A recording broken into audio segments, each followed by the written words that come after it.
गैली हो नैहर तहार मलिकाइन, इतने में कह दहला केतना किचाइन। कान्हे पर बाँस एगो हाथे में फाठा, भागल बगाई एगो पकड़ बा ठाठा, चक्कर लगा दहलस पूरा बंसवार के, बूझी ना गोरू हो का करब मार के। नमस्कार।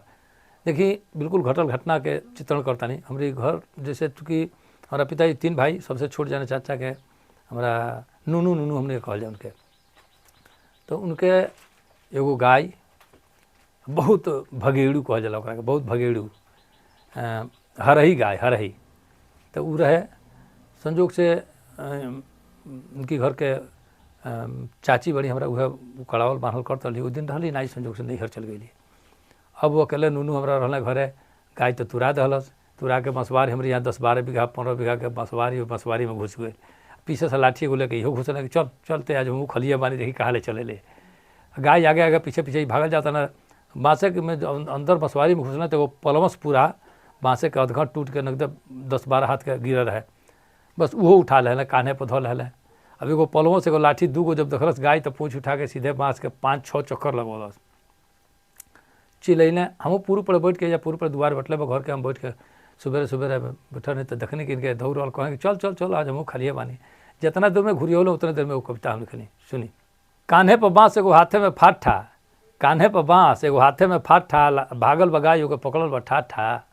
कान्हे पर बाँस एगो हाथे में फाठा, भागल बगाई एगो पकड़ल बा ठाठा, चक्कर लगा दहलस पूरा बंसवार के, बूझी ना गोरू हो का करब मार के।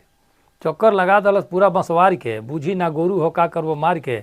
दूध दही खालो या पिए ला मट्ठा, भागल बगाई के पकड़ल बा ठाठा। कहनी कि सीधे चंद्रिका की मकई में जाए दो, तबे धराई एकाध गाल खाए दो। सीधे चंद्रिका सिंह के खेत बटे गोड़ हुए मकई बोर है में। कहनी कि सीधे चंद्रिका की मकई में जाए दो, तबे धराई एकाध गाल खाए दो। काउर काउर काटे ले मकई के ढाठा, भागल बगाई के पकड़ल बा ठाठा।